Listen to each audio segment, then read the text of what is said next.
मानो।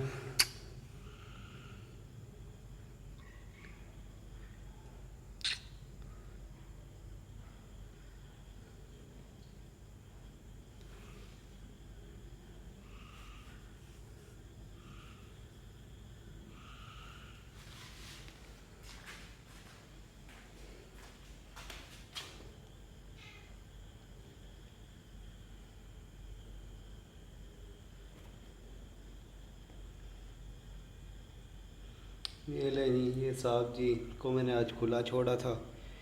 मैंने कहा यशी मार लेगा, इसने मेरी सीट ख़राब कर दिया सारी, नाखून मार मार कर।